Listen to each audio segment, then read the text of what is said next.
አልተቀየረም እስካሁን። አትለቅም ወይታችን ነው የመጣው።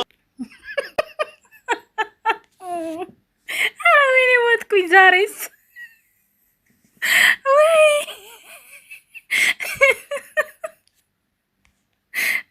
ወይ ሞትኩኝ።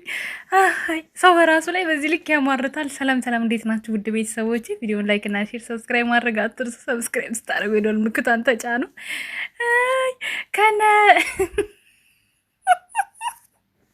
ከነ ጠንቋይና አስጠንቋዮች ለመሸሽ ብዬ እና አብርሃም እና ሩታ ምን ዝማን ካየኋቸው በጣም ረጅም ወራት ሆኖኛል። በነገራችን ላይ ቲክቶክ ላይ የተቆረጠ ሳገኝ አንዳንዴ ስክሮል እያረኩኝ የሆነ ነገር ያለ ይህን ሰሞኑና በጣም እየተራመሱ ነው እና ምን ተፈጥሮ ነው? እስኪ በኮሜንት በዛው አስቀምጡልኝ።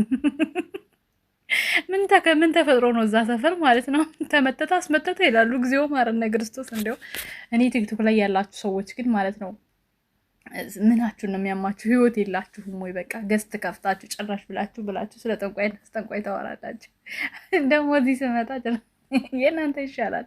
ያው ትንሽ አበደሞ ተመባሉ ነው እንጂ ይሄ ጥሩ ነው። ጸሎት ዱዓው ጥሩ ነው። እና በኮሜንቱ መሰረት እንግዲህ ዱዓ ምንድን ነው የሚባለው? ቁርአን አስቀሩበት ሲባሉ ስለከረሙ ኮሜንት ላይ ያው በዛሬ ትእዛዛችሁን አክብረው ቁርአን አስቀርተውበት እንደምታዩት እንግዲህ ሰይጣን እየወጣ ይገኛል። ሰይጣን እየወጣ ይገኛል። ወጣ በኢየሱስ ስም። በጣም ነው እንዴ ድራማ የምትሰሩት? ላይክ ላድርግሽ አንቺን ልዳጅ አይነቷል። ቆይ እናቱ የለችም እንዴ? ምን ውዴ እንዴ? በቃት። እንደዚህ እናቶቻችን እኮ ትወና እኮ በዚህ ልክ እኮ አይፈልጉም። ማሬ አላፊ ያርግ ይላል። እስከ ዛሬ አላመንኩም ነበር። ዛሬ አመንሽ? እኔማ ሙቤ ነው ያሳዘነኝ ወላ። ሙቤ ምርጥ ሰው፣ ከዚህ ህይወት ውጣ። ምስኪና ላይ ያሽርክሽ። በጣም ነው እንዴ የሚያሽረው። ሱመያ መልካም ሴት ነሽ፣ እግዚአብሔር ይስጥሽ። አትሳቁ፣ እውነት ነው የሚሆነው። ወላይ ደረሰበት ነው የሚያውቀው። ካሜራ ደቅኖ ሰው ታሟል። አስባችሁታል? ይመቻችሁ ሞኞቹ የምትሰሙ ማለት ነው። ሙቤ ከመሀላቸው ውጣ። ሱመያ አላህ ይጠብቅሽ። ሙባረክ ከዚህ ህይወት ውጣ ወንድሜ። ሲጀመር ይችንም የማረብ ቤት ተብዬ ሳልኳት ድብን ያለ ድራማ ምድረ መሀይማን ሸወዱን።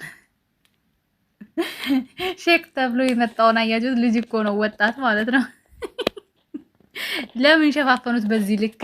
እኔ አላቅም። በእርግጥ ማለት ስለናንተ ሙስሊሞች ብጽፉልኝ ኮሜንት ላይ ደስ ይለኛል። እንደዚህ ይሸፋፈናሉ እንደ ሴት ስለማላቅ ማለት ነው። እኔ የማውቀው ወንዶቹ ሲጠመጥሙ ነው ይሄንን ቀጥራው ማለት ነው።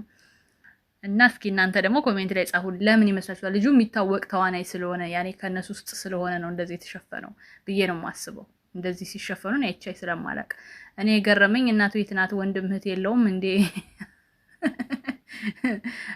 እንደ ወላሂ ሙቤ ነው ያሳዘነኝ። በነገራችን ላይ ይሄ ሁሉ ቪዲዮ በአንድ ቀን እና በሁለት ቀን ሊሆን ይችላል የሚቀረጸው። ታውቃላችሁ? አሁን ይሄ ቪዲዮ ታያላችሁ፣ በአንድ ቀን ነው የተቀረጸው። ምክንያቱም ቤቲን ይዋት በአንድ ልብስ 5-6 ቪዲዮ ነው የሰራችው። ሌሎቹም ሊሆን ይችላል፣ እኔ እሷ ልብስ ስላልኩ ሊሆን ይችላል። ሌሎቹ አልቀየሩም ሊሆን ይችላል። ልብስ እየተቀያየረ ምናምን ነው የሚሰራው። ዞሮ ይመቻችሁ። ግን እኔ ስራውን አይስሩ አይደለም የሚያናድዱኝ ነገር ሰው እስከሚጨነቅ ድረስ የሚያደርጉት። በአንድ ክፍል በሁለት ክፍል ቢያቋርጡት ይሻላል። አሁን እንደዚህ በጣም በሰው ህይወት አበደ ሞተ እየተባለ ሲሰራ ይከብዳል፣ ይደብራል። አለሁልሽ እኔ ብዙ እንዳትከፊ ወይ ሙቤ።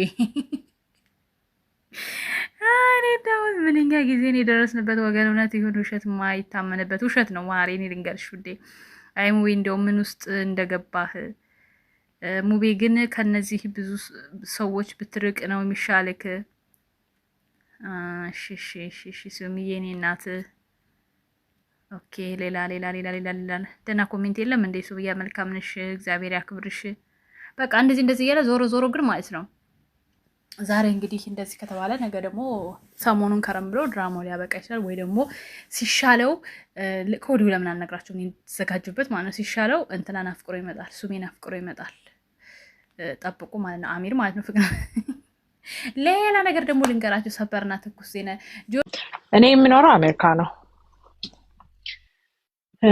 ግን ችግር ያለው ኢትዮጵያ ነው። ኢትዮጵያ ማከራየው ቤት አለኝና ወይን አንቺ የመጣሁት የተከራየኝ ሰውዬ ታዋቂ ቲክቶከር ነው። ዶክመንቶቹን መላክ እችላለሁ። ከተከራየኝ 3ኛ አመቱ ነው። በተከራየኝ መሃል ላይ 1 አመት ቤቴን ለሰው አከራይቶታል። ይሄን አውቃለሁ። ግን አንዳንዴ ኢትስ ኦኬ ብለሽ የምታየው ነገር አለ። እንደዛ ብዬ ትቼው ነበር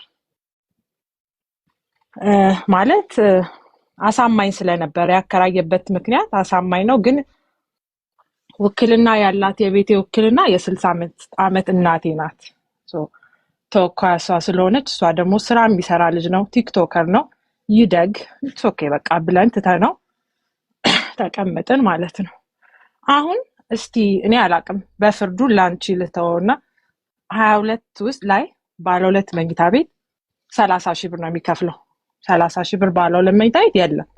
እነገርኩሽ ነው። ብሩን አምጥቼ አሜሪካ ነገር አልተጠቀምኩበትም፣ ልጠቀምበትም አይደለም። ቤቴን ግን እንዲሁ ዝም ብሎ ከሚቀመጥ በቃ ይከራይ፣ ብሩ ዋቴቨር ይሆናል ተብሎ ነው የምኖረው። አሁን ቤቱን ልቀቅ አልለቅም፣ ማን ያስወጣኛል? ህግ ደግሞ ምን አናሊ አላውቀውም። እሱ ማያውቀኝም። እኔ እናቴ ናት ቤቱን አከራየችው በውክልና። በቃ እንዴት እንደሚላት አልወጣም። እስኪ ለነገሩ አልኳት እኔ ስታወራኝ፣ ለነገሩ እሱ ከፕሌን አልወርድም ያለ ሰው ከዚህ አልወጣም ቢል አይደንቅም ነው ያልኩት። ጆን ዳንኤል የዛሬ ዓመት 2018 ማለት ትክክል አይደለም ጋይስ፣ 2018 የሆነ ነገር አለ። ጆን ዳንኤል 2016 አልወጣም ነበረ፣ ከፕሌን አልወርድም ነበረ። ዘንድሮ ደግሞ አልወጣም፣ ቤት ኪራይ ከቤት ኪራይ ቤት አልለቅም ብሎ በክስ ላይ ይገኛል። እና በቲክቶክ ዞር ስል ሀቢባ ቤት ከሶ ወሬ ሰምታችኋል፣ ማሮች አይታችኋል። አመል አይለቅም እኮ እንደው አይ ጆን ዳንኤል እኔ ይኸውልህ ያንተን አይነት ድፍረት ማለት ነው እንደው ጥቂቷን ሩባን ቢኖር ኖሮ ፌመስ ብቻ አይደለም ሀብታምም ጭምር ነበረ መሆኑ። እናንተ ግን ቲክቶከሮች በቃ ዝም ብሎ ነው ብር የሚያፍሱ ቲክቶከር እና ዩቲዩበሮች እንደው ንብረትና ሀብት የሚያሳርፉበት ነገር የላቸውም። እንደው ጆን ዳንኤልን ቤት ኪራይ ውስጥ እንደው ጉድ ይገርማል እኮ እንዴ! ቤት ያላችሁ ታዲያ እነማን ናቸው? ማንም ቤት ያለው እኮ የለም ከቲክቶከርና ከዩቲዩበር ሁሉም ኪራይ ሹሃዳ ደ እናንተ እኮ አሁን እዚህ ጌም ላይ እኮ የምትጫወቱበት እኮ 30 ሺህ ብር እኮ የአንድ ቀን ወይም የ2 ቀን ገቢ እኮ ነው ለቃቅማችሁ የምታመጡት ማለት ነው። እንዴት ነው ቤት የማይኖራችሁ? አረ ጨነቀኝ ወገን። እኔማ ባይኖረኝ ምን ይገርመኛል ታዲያ? እንደዚህ እንዴ ባለሀብቶች በዚህ ገቢ የሚያገኙ ከሌላቸው እኔ አንድ የመዳም ቅመም የወር 30 እና 40 ሺህ ብር ጠብቄ እንዴት ነው ቤት ሊኖረኝ የሚችለው? እንዴት ነው የሆነ ነገር ላፈራ የምችለው? ለዛውም እኛ እጃችን ታውቃላችሁ፣ እኛ ቅመሞች እንደሆነ ዘራፍ ነን። እንደ ድህነታችን እንኳን አንሆንም። በጣም ነው የምንጠራራው። ሰው ስናግዝ ወደኋላ የለም። ቤተሰባችን አግዘን ከዛ ተጠራቅሞ እንደገና ደግሞ የራሳችን ነገር ሊኖረን ማሰብ መታሰቡ በራሱ በቃል ኪዳኑ ነው። አንዳንድ ልጆች ቤት የሚኖራቸው ራሱ ብዬ አሰብኩኝ። የምር እንዴ በጣም ነው እንትን የሚለው። ስለዚህ ብዙ ፌመሶች አሁን ላይ እንደማየው ኪራይ ነው ቤታ። እንደ ኖሯችሁ እንኳን ርቋችሁ ብትከራዩ ወደ ቅርብ ጥሩ። እሺ አሁን እቺ ሰው ያልሰማችሁ ካላችሁ ትንሽ ልንገራችሁ። የምትኖረው አሜሪካ ነው። ቤቷ 22 ነው፣ ግራውንድ ላይ ነው አለች። 2 ባለ 2 መኝታ ክፍል ነው። ከዛ የውክልና የወሰዱት እናቷ ናቸው። 60 ዓመታቸው ነው። ምክንያቱም እሷ አሜሪካ ስለሆነች መመላለስ ስለማችል ሙሉ ውክልና በእናቷ ስም ስለሆነ ማከራየት ምን የሚችሉት እናቷ ናቸው ማለት ነው የሚፈጠረው ነገር።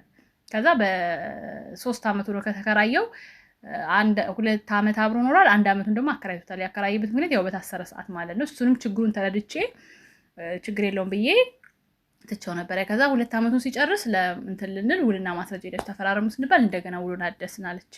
ከዛ ውሉን ስናድስ በአከራይና ተከራይ ችግር መጣብኝ ማለት በጎረቤት ምናምን ይመስለኛል። በዛ ምክንያት ቤቱ እንዲለቅላት ስታደርግ ቤቱንም አልለቅም። ይሄ ምን ትሉታላችሁ ታዲያ?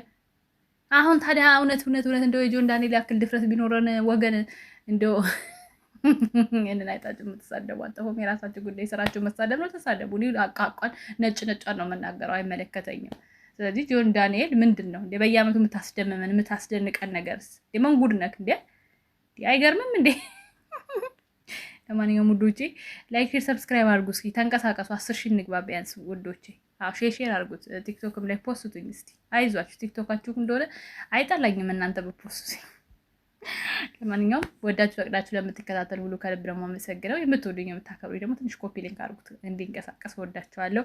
በአዲስ ነገር እመለሳለሁ። መልካም ጊዜ። ባይ ባይ። ቻው